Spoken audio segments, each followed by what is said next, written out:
Signature ஆறு சேனலுக்கு உங்களை அன்போடு வரவேற்கின்றேன். இன்னைக்கு நாம இந்த வீடியோவில் என்ன பார்க்க போகிறோம் அப்படின்னா, இப்போ பரவலாக பரவிக்கொண்டிருக்கும் டிஷ் வாஷர் அதை பற்றி தான் நாம் சில விஷயங்களை உங்களுக்காக தரப்போகின்றோம். இது அனுபவ ரீதியாக உணர்ந்த உண்மை.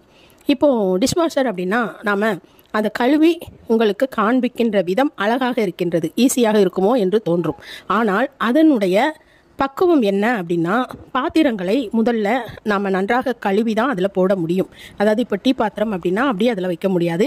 அது ஒரு அலசிட்டு தான் நாம் அதில் போட முடியும். எச்சில் பாத்திரங்கள் அப்படின்னா அதையும் ஒரு அலசிட்டு தான் அந்த டிஷ் வாஷரில் போடணும்.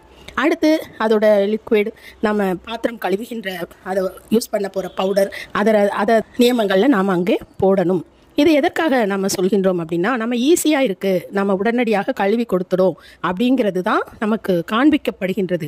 ஆனால் அதனுடைய உள் தத்துவம், உள்ளே இருக்கிற உட்பொருள் என்ன அப்படின்னா, அதை கழுவி தான் நீங்கள் அதில் போடணும். ஒரு கழுவி எதுவாக இருந்தாலுமே, பெரிய பெரிய பாத்திரங்கள்லாம் அதில் கழுவ முடியாது. அடுத்து சிறிய பாத்திரங்களாக இருந்தாலும் கழுவியே அதில் போடணும். அப்படியே போட்டு கழுவ முடியாது. நாம் அதை கழுவி போடுறதுக்குள்ள அந்த பாத்திரங்களை நாமே கழுவி விடலாம். அதுதான் அதோட தன்மை. நம்ம ஒரு அழகாக காண்பிக்கும் பொழுது முழுமையாக காண்பிக்க வேண்டும். ஸ்டார்டிங்லேருந்து நாம் இதை எப்படி பயன்படுத்த வேண்டும், இப்படித்தான் பயன்படுத்த வேண்டும் அப்படின்னு நாம் தெரிஞ்சுக்கிட்டால் அது நமக்கு வேணுமா வேண்டாமாங்கிற முடிவை நாம் எடுத்துக்கலாம் இல்லையா? இது காண்பிக்கப்படவில்லை, நம்ம கழுவி அதில் போட்டு தான் யூஸ் பண்ணணும்னு. இது அனுபவ ரீதியாக நாம் உணர்ந்த உண்மை. அதனால இது நாம் சொல்லலாம் அப்படிங்கிற ஒரு விஷயத்தை தான் நாம் இன்னைக்கு சொன்னோம். இது வயதானவர்கள், தமக்கு கழுவ முடியவில்லை, உதவிக்கு யாரும் இல்லை அப்படிங்கிறவங்க இதை பயன்படுத்தி கொள்ளலாம். லேசாக கழுவி அதில் பயன்படுத்தி கொள்ளலாம். ஆனால் நாம் இதை பயன்படுத்துவது அவ்வளவு பெரிய வேலை நமக்கு மிச்சம் பண்ணி இது கொடுக்காது. ஏன்னா அதை கழுவி போடுவதற்குள்ளாக நாம் அனைத்து பாத்திரங்களையும் கழுவி முடித்து விடலாம். மிஷினை விட இப்போ வேகமாக இயங்கி கொண்டிருக்கும் உலகம் இது. நாமளும் இயங்கி கொண்டிருக்கின்றோம். அதற்காக ஒவ்வொரு மிஷினையும் நம்பி நாம் வாழ முடியாது. வாஷிங் மிஷினே நாம் வந்துவிட்டதுனால் நிறைய நம்முடைய உடல் ஆரோக்கியம் கெட்டு போகிறது. நேரம் மிச்சம் அப்படின்னு நாம் நினைத்தால் நம் உடம்பு நிறைய வீணாக போகின்றது. உழைப்பிற்கு அங்கே இடமில்லாமல் போகின்றது. அதனால் துணி துவைப்பது, மாவு ஆட்டுவது, அம்மி அரைப்பது, இதெல்லாம் ரொம்பவே நமக்கு உடல் வலிமையை பெற்று தந்ததாகும்.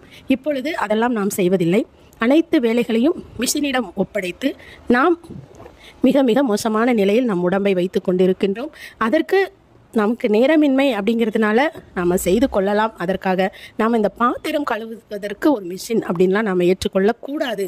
அது அவ்வளவு நன்றாக இருக்காது. ஏன்னா அது இரு வேலையாக நாம் செய்து கொண்டிருக்கும் பட்சத்தில் நாமே அதை கழுவி கொள்ளலாம் அப்படிங்கிற விஷயத்தை தான் இன்றைக்கி நாம் பார்த்தோம். இது உங்களுக்கு மிகவும் பயனுள்ளதாக இருக்கும். ஏற்கனவே நாங்கள் பயன்படுத்திக்கிட்டு இருக்கோம், எங்களுக்கு ஈஸியாக தான் இருக்குது அப்படிங்கிறவங்க ஃபாலோ பண்ணுங்கள். புதிதாக வாங்குபவர்கள் கண்டிப்பாக யோசித்து இதை வாங்குங்க.